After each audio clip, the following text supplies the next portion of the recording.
Bonjour à tout le monde. Nous sommes très heureux de vous accueillir de nouveau à la rédaction de Programmer. Donc aujourd'hui, on va parler de COBOL, de mainframe, d'architecture mainframe COBOL, de comment aujourd'hui en fait tous les systèmes Z, les mainframes historiques peuvent évoluer et devenir agiles, hein, parce qu'on oublie souvent que le mainframe ce n'est pas que du monolithique, hein, il ne faut pas croire. Et pour en discuter, j'ai le plaisir d'accueillir Jérôme qui est actuellement chez HN Service. Alors, est-ce que tu peux te présenter en quelques mots? Oui, bonjour tout le monde. Donc je suis Jérôme Coquery. Je travaille chez HN Service depuis une dizaine d'années maintenant, mais en tout, j'ai à peu près une vingtaine d'années d'expérience dans l'IT. Et donc, moi, j'ai commencé dans l'IT au début des années 2000. Donc, dans le mainframe en tant que développeur, analyste développeur dans le mainframe. Je travaillais sur tout type de projet mainframe, notamment le projet Euro. Alors, ça remonte, hein. Ça remonte un petit peu, mais ça a généré beaucoup de projets, beaucoup de Oui. sujets à l'époque. Euh, donc voilà, donc j'ai vraiment travaillé en tant qu'analyste développeur pendant une petite dizaine d'années, je dirais, sur plusieurs comptes, enfin plusieurs clients, notamment du monde bancaire. Et ensuite, je me suis dirigé plutôt vers des fonctions de pilotage de projet et de management, mais dans ces fonctions-là, j'ai gardé euh, une vue sur des projets mainframe. Mhm. Donc voilà, bon, j'ai notamment travaillé pour une grande banque, Crédit Agricole CIB, pendant plus de 5 ans en tant que directeur de projet, donc dont une équipe mainframe. D'accord. Alors, Donc c'est voilà. vrai que lorsqu'on pense mainframe, hein, bon, on pense effectivement aux gros blocs comme ça qu'on installe, aux très très grosses machines. Et c'est vrai que le mainframe n'a pas une image extrêmement agile, alors que lorsqu'on suit un petit peu les annonces maintenant depuis quelques années côté IBM et des fournisseurs de l'écosystème, on sent qu'ils veulent effectivement rendre un petit peu plus flexible, moins monolithique tout ça, et notamment avec toutes les pratiques agiles, les méthodes agiles, etc. Euh, Comment aujourd'hui ça se traduit et comment toi tu le vois au quotidien?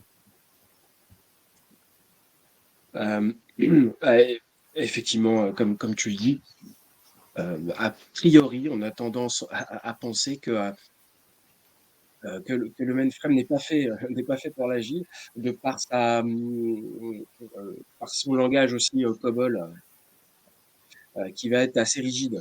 Donc, il y a une rigidité dans le développement mainframe qui est vrai, hein. On va avoir moins de possibilités de résilience, on va avoir moins de souplesse dans le développement que sur d'autres technologies. Donc, on se dit automatiquement, on va pas pouvoir appliquer une méthodologie agile parce que pour toutes ces raisons-là. Or, moi, je me suis aperçu, moi, j'ai réussi à le faire appliquer dans mes équipes, en tout cas, les principes fondamentaux de l'agilité, c'est-à-dire pouvoir délivrer, euh, euh, du code, des sources, de manière itérative, c'est-à-dire de manière à livrer des choses en, en priorisant ce qui va avoir de la valeur pour le métier. C'est-à-dire, à chaque itération, on va pas livrer n'importe quoi, on va essayer de livrer ce qui va être visible pour le métier et ce qui va avoir une valeur ajoutée, enfin, Mhm. une valeur immédiate. Donc ça, on Mhm. peut le faire. Par contre, ça demande une organisation un peu plus complexe, en tout cas plus d'efforts d'organisation, parce qu'il faut pouvoir s'assurer que qu'on n'a pas de contention sur les sources, par exemple, que le développeur puisse développer chacun de leur côté sans se marcher dessus. Il faut pouvoir modulariser, pouvoir rendre le code, si possible, modulaire, pour pouvoir livrer des briques, parce que c'est pas forcément le cas. Souvent, comme tu disais tout à l'heure, il y a un aspect monolithique, et c'est un petit peu vrai, mais il y a quand même des moyens de modulariser et puis d'avoir une architecture du code en module. Donc ça, c'est un premier point. Et ensuite, il y a l'aspect aussi, euh, l'aspect de pouvoir livrer le déploiement, le déploiement par itération. Donc ça, on ne dispose pas d'outils, enfin ça dépend chez qui, mais on ne dispose pas forcément d'outils pour pouvoir déployer de manière automatique. Donc ça, tout ça, c'est manuel. Donc c'est une question vraiment d'organisation, mais il faut s'assurer d'avoir tout ça. Donc c'est peut-être un petit peu plus coûteux, mais en tout cas, c'est faisable. Alors c'est intéressant ce que tu dis au niveau de la structuration du code, et qui est influencé aussi par, évidemment, tout le monde l'aura compris, par son architecture. Comment aujourd'hui on peut modulariser, on peut restructurer un code COBOL? Parce que COBOL, à la base, c'est du monolithique, c'est de la ligne de code. On n'a pas de notion de classe, on n'a pas de notion de dépendance, enfin pas plus que ça. Donc, comment aujourd'hui on peut faire de la modularité avec ça? On peut. Alors, on n'a pas de classe, etc. Donc, on va pas pouvoir, on n'a pas les outils qu'apporte Java pour typer, effectivement. Donc ça, on peut pas faire. Par contre, on peut créer des sous-modules, des sous-programmes. Donc, on peut très bien Ah oui. encapsuler une fonction. En fait, c'est plus, quand je dis modulariser, c'est ça, c'est encapsuler des fonctions, c'est-à-dire découper un traitement qui, à la base, était très monolithique. Donc, effectivement, c'est ce on peut voir ça chez Ouais, certaines ouais, ouais, ouais, ouais. programmes de plusieurs milliers de lignes, ce qui est complètement affreux Mm. à, à analyser et à maintenir. Mm. C'est compliqué, mais voilà, on peut faire ce travail d'encapsuler des fonctions pour pouvoir, pour pouvoir les rendre réutilisables, Mm. déjà. Donc ça, c'est un premier point. Et puis, pour simplifier le code, et puis pour pouvoir séparer les tâches et les paralléliser, justement. Mm. Et ça, dès qu'on peut paralléliser et séparer, on rentre dans une organisation qui est mieux adaptée pour l'agilité, justement, puisqu'on peut on peut prévoir des petites tâches, et les Mm. petites tâches, c'est le secret Mm. pour pouvoir découper en user story, alimenter des sprints, Mm. qui est Ouais. la base du Scrum et de l'Agile, Mm. quoi. C'est plutôt dans ce Alors, sens, encapsuler des fonctions. mm. Alors, par contre, je présume que on ne passe pas d'un code purement linéaire comme ça à un code multi-programme ou sous-programmé, etc. comme ça. Je présume qu'il faut réarchitecturer un minimum son projet et son applicatif. Ouais, ouais, complètement, complètement. Donc ça, effectivement, si on travaille sur un existant, ça c'est un coût qu'il faut prévoir. C'est un coût de re-engineering, de refactorisation qu'il faut prévoir dans le projet. Si on n'a pas ce coût-là, enfin, si on n'a pas le budget pour ça, ce qui arrive Ouais. souvent ou de Mm. temps en temps, dans ce cas-là, on va plutôt le faire sur des nouveaux projets, sur de la nouveauté, sur de la création. Mhm. D'accord, Donc voilà, d'accord, mais d'accord. c'est un coût, clairement. Ouais. Et ça, de par ton expérience, mais au quotidien, tu vois ça plutôt dans des nouveaux projets et non pas dans de l'existant? Oui, Ouais. c'est plus facile de faire ça Mm. sur des nouveaux projets parce que justement, Ah, on on part n'aura de pas ce zéro. coût de refactorisation. Ouais, ouais, d'accord. Ouais, tout à Alors, fait. Mais après, oui. oui, vas-y. Non, je dis, mais après, ça peut toujours être proposé. Ce Oui. coût-là, Mm. il est louable, en fait. Je Mm. pense il peut être vendu, je dirais, entre guillemets, Mm. parce qu'il apporte, sur ce qu'il va apporter derrière, quoi. D'accord. Alors, on parlait, enfin, tu parlais là de l'agilité, comment effectivement on va faire du déploiement, de l'intégration et tout. Alors, moi, évidemment, par mon tropisme développeur, moi, ça me fait penser à du CI/CD, évidemment, classique. Est-ce que c'est le cas sur des systèmes Z, du ZOS, etc. aujourd'hui? Non, pas du tout. Non, non, c'est pas Non. le cas. C'est pas le cas. Il y a pas, il y a rien. Enfin, c'est pas le cas. Euh, de mon expérience, de ma connaissance chez les DSI chez lesquels j'ai travaillé, il n'y a pas de système CI/CD mis en place sur les parties mainframe, donc c'est manuel. Ensuite, je dis pas que sur le marché, il existe des, des entreprises, des éditeurs qui Oui, vont proposer, qui commencent à travailler, j'ai lu ça, qui commencent à travailler sur des solutions de DevOps, par exemple, oui, appliquées au oui, mainframe. oui, IBM en parle, oui. Git, par exemple, aussi. Voilà, la plateforme Git est compatible avec du COBOL, hein, on peut très bien mettre du Ah oui, COBOL oui, dans oui, Git. tout à fait. Ça, c'est totalement agnostique. Hein. Donc, bah, à la rigueur, on fait ce qu'on veut à ce Donc, niveau-là. tout à fait, ouais. Voilà, après, moi, je l'ai pas connu, donc D'accord. dans ce que j'ai connu, tout était manuel. Donc Mm. ça, oui, c'est un frein. Typiquement, c'est un frein pour avoir un process agile, Mm. d'avoir une chaîne CI/CD, ouais, Mm. sur un, sur du Mm. mainframe. Ouais. Alors, mais c'est vrai que lorsqu'on regarde un petit peu ce que dit IBM, hein, et notamment quand bah, ils présentent les nouveaux systèmes Z, hein, comme là ils l'ont fait au printemps dernier, euh, ils mettent pas en avant forcément bah, la partie matérielle, même si bon effectivement ils en parlent parce que c'est toujours bien, mais ils ont vraiment un focus sur les outils, sur comment ils mettent de plus en plus d'open source, mais de Linux dessus, comment effectivement ils agilisent un petit peu tout ça.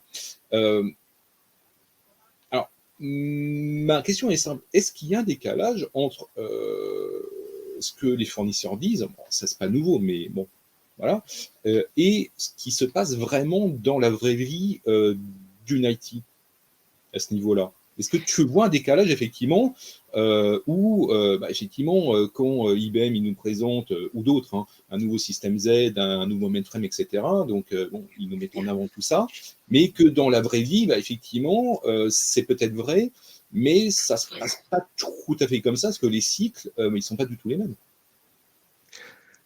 Ouais, je suis d'accord avec toi. Bon, alors moi, le décalage, je le sens, je le ressens aussi, je le vois clairement. Moi, je pense que, alors oui, on sent que les fournisseurs avancent, proposent Mm. voilà, IBM par exemple avec son système, avec son ZOS, euh, on voit qu'il y a de l'innovation, il y a des Mm. propositions qui sont faites, mais sur site, chez nos clients, euh, notamment bah, les banques. Moi, je parle des banques parce que je connais surtout les banques.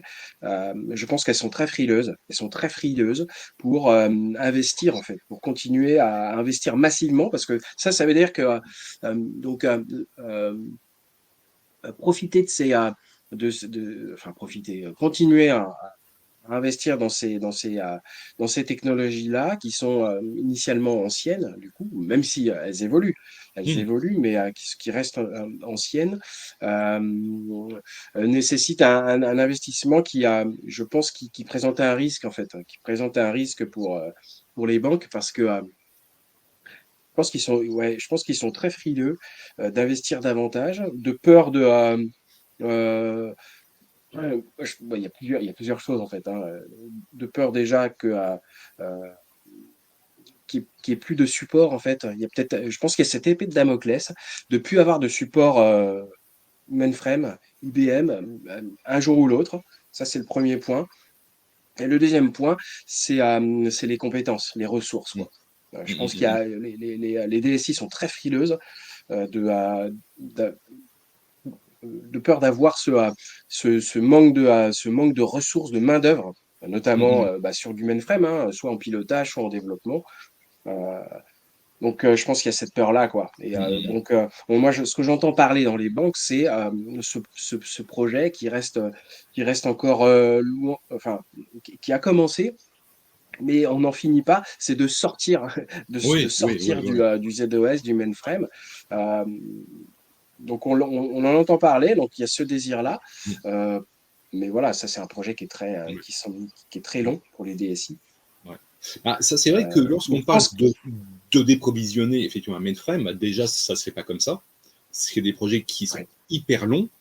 Et moi, ce que je constate, et quand je discute avec des ESN comme effectivement, comme la tienne, effectivement, chaîne service, ou même d'autres, ouais. on me dit souvent, alors oui, effectivement, on déprovisionne, mais on déprovisionne plutôt à la marge, et pas dans le core code, quoi, en fait, ou très peu. Oui, à la marge. Alors, moi, ce que je vois, c'est que dans les DSI, notamment Crédit Agricole, Mm, euh, ce qui n'est pas décommissionné, ce qui est gardé, tout ce qui est, enfin, beaucoup du cœur de métier reste en mainframe. mm, C'était le cas, moi j'étais positionné sur du cash management, une grosse partie du cash management au Crédit Agricole, par exemple, hein, mais c'est vrai pour Caisse d'épargne, pour PCE.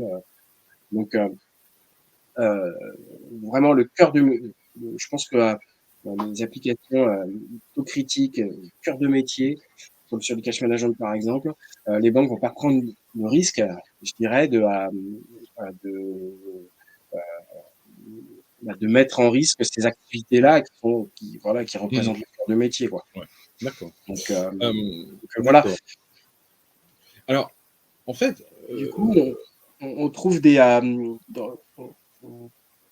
on observe dans l'architecture un petit peu des applications qui vont être très mixtes en fait, avec des mm, modules mainframe très fonctionnels, très business, très back-end, et puis, des applications plutôt front mm, qui auront depuis déjà un bout de temps déjà été migrées entre guillemets sur d'autres technologies mm, mm, comme du Java quoi, mm, ouais.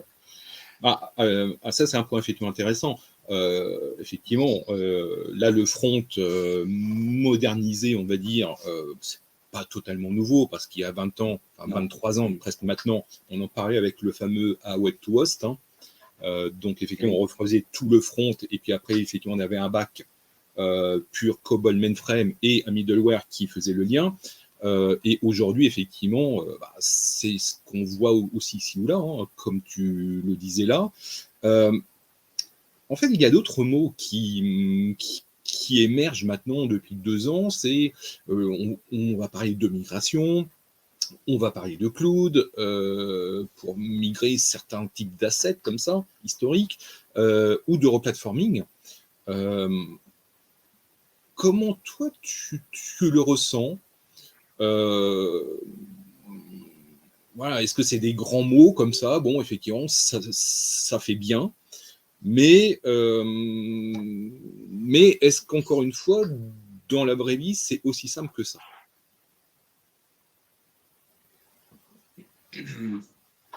Euh,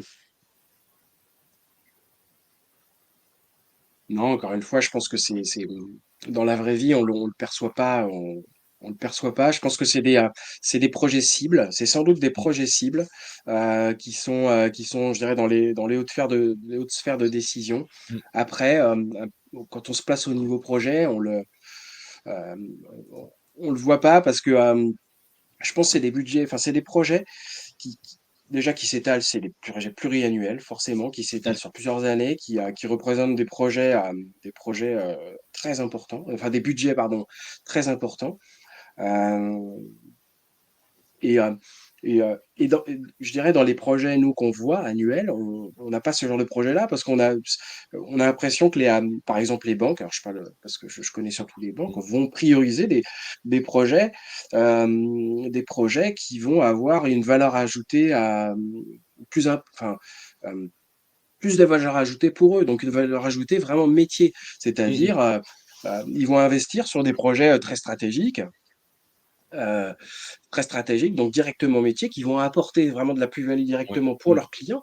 Alors que mm, là, quand on parle d'un projet de migration technique, hein, finalement, hein, quand on passe oui, oui, oui, c'est ça, si le hein. projet, Ouais, c'est de migrer un projet mainframe sur du cloud, hein, ouais, typiquement, mm, donc c'est un projet euh, très long terme qui n'intéresse pas, finalement, qui n'intéresse pas le métier, quoi. Le métier, enfin, je Oui, dirais globalement, il s'en fiche de oui, savoir qu'on a migré sur du cloud ou pas. Lui, ce qu'il veut, oui, c'est apporter des fonctionnalités, de la valeur ajoutée pour ses clients. oui, Voilà, il faut se mettre à la oui, place de la banque.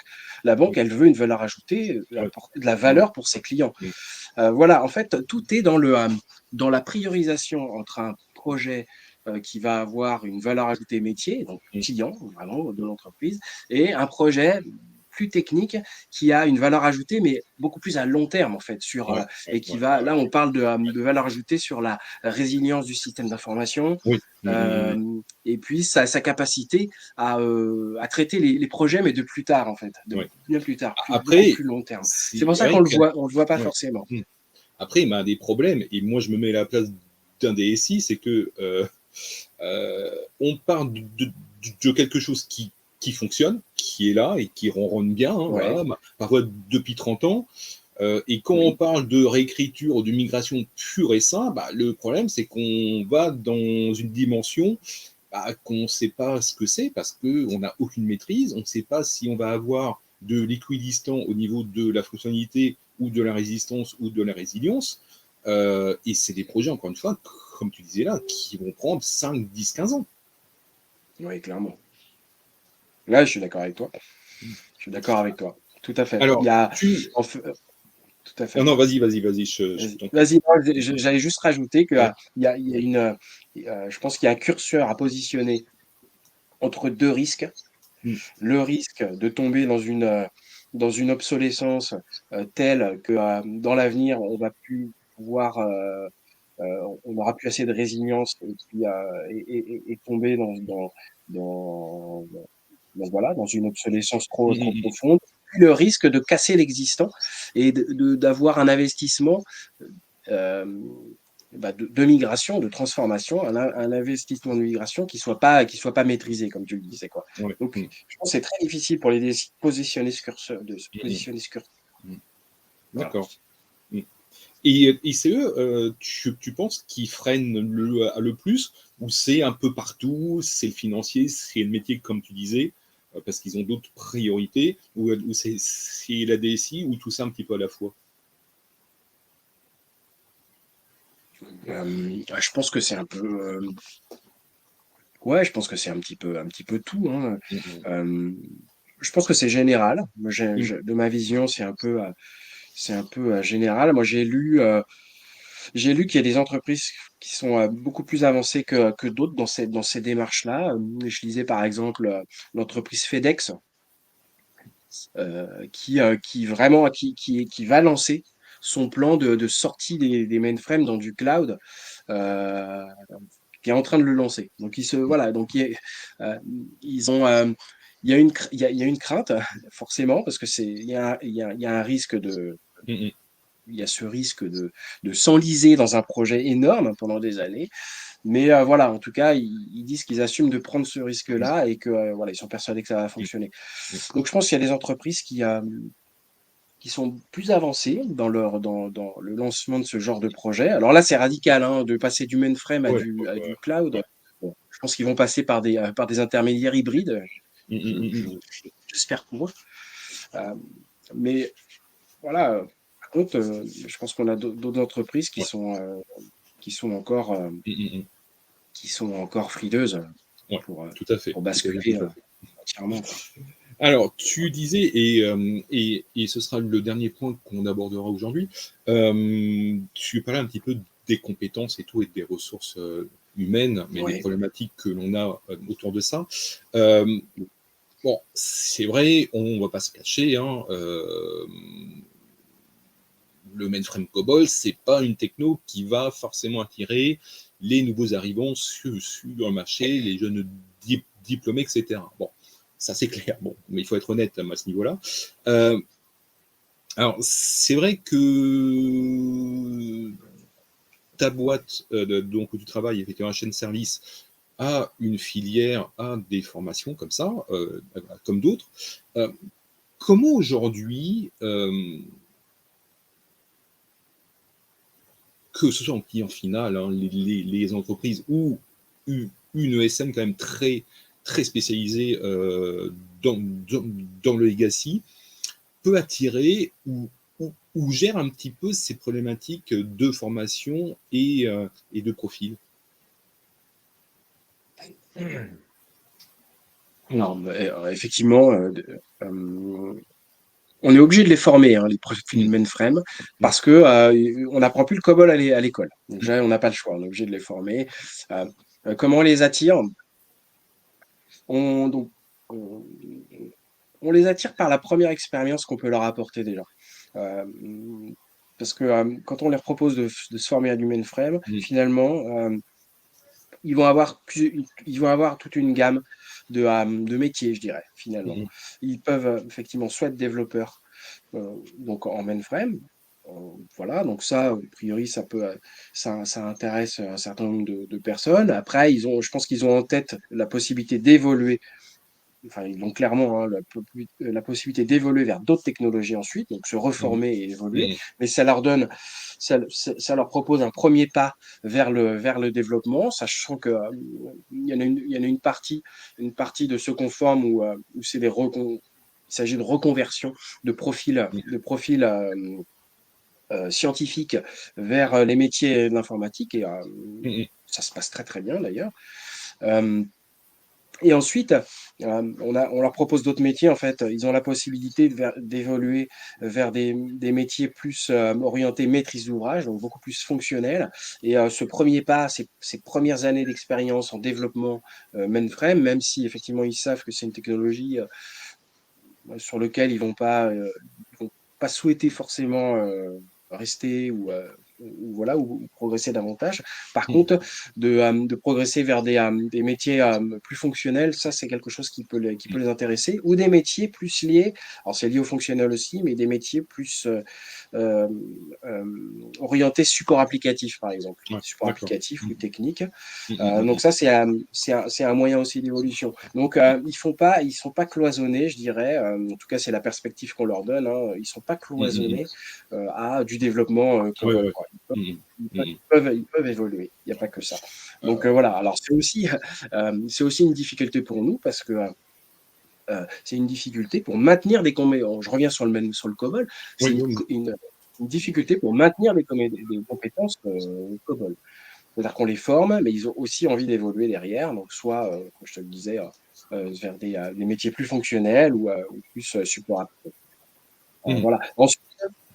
Ensuite, pour terminer là-dessus, faire vivre hein, cette communauté, enfin, ces compétences et cette communauté, on a mis en place chez HN Service justement une communauté d'expertise mainframe d'ailleurs que j'anime pour justement faire échanger, faire vivre ces compétences, échanger et puis comment dire bah oui, échanger les compétences et les expertises au sein de nos ressources mainframe. d'accord. Donc Mmh, voilà, donc ça va passer par la formation d'une part, mmh, ça c'est notre première étape, et ensuite créer une émulsion autour d'une communauté mmh, mmh, mmh, pour cultiver l'expertise. mmh. Alors ça c'est vrai et on terminera vraiment sur ce point-là. Tu disais Ouais, effectivement que le COBOL n'était plus, montré, n'était plus enseigné effectivement dans les écoles et dans les formations de ce genre-là. ouais, Hem Et ça pose quand même effectivement un petit souci, c'est que cette absence n'aide pas non plus à donner de la visibilité à ce genre d'assets techniques. Et les étudiants, en fait, mais ils ne connaissent pas du tout. Quoi. Et, euh, et c'est et c'est aussi un petit peu dommage parce que ça fait partie de la vie aujourd'hui qu'on peut trouver en grande entreprise. ouais, tout à fait. Ouais, clairement. Euh, Tout à fait. C'est pas l'étudiant qui sort de formation Mmh qui va être moteur, en fait, qui va être mh. proactif Ouais, tout à fait, ouais. sur ce genre de techno. C'est plutôt c'est l'inverse, en fait, c'est le besoin de nos clients, donc Mmh. des DSI, qui, euh, qui, qui, euh, comment dire, qui fait vivre Mmh. ces formations, le besoin de former, etc. Le besoin de Mm. former, d'échanger cette techno. Donc oui, c'est dans un seul sens, quoi. C'est le besoin qui tire Ouais, tout à fait. tire la compétence et pas l'inverse, quoi. Mm. Très très bien. Bah, en tout cas, un grand merci. Bah, j'espère Eh que ben de rien, merci à ça toi. vous a redonné un petit peu des perspectives et repositionné le problème du common mainframe dans la vie d'une entreprise qui en a. Si les compétences common mainframe vous intéressent, bah, voilà, comme Jérôme l'a dit, il y a des formations comme de ton côté avec effectivement la chaîne service. Donc ça existe. Hein, voilà, donc n'hésitez pas à regarder si ça vous intéresse. Parce qu'il y a de la perspective, il y a du job aussi. Hein. Bon, il faut le dire honnêtement, il y a de la demande. Clairement. Donc voilà, et qu'il n'y a pas que de JS ou de Rust dans la vie, il y a tout ce qui se passe aussi dans les systèmes actuels qui fonctionnent. Jérôme, un grand merci à toi et celles et ceux qui nous écoutent. N'oubliez pas que vous avez toutes les autres vidéos, tous les autres podcasts disponibles sur le dossier en ligne Cobol Mainframe sur programmer.com et le prochain dossier Cobol Mainframe apparaître dans le programmé 256 de début février 2023. Merci à tout le monde, merci Jérôme et très bonne journée. Merci à toi. Bonne journée. Au revoir.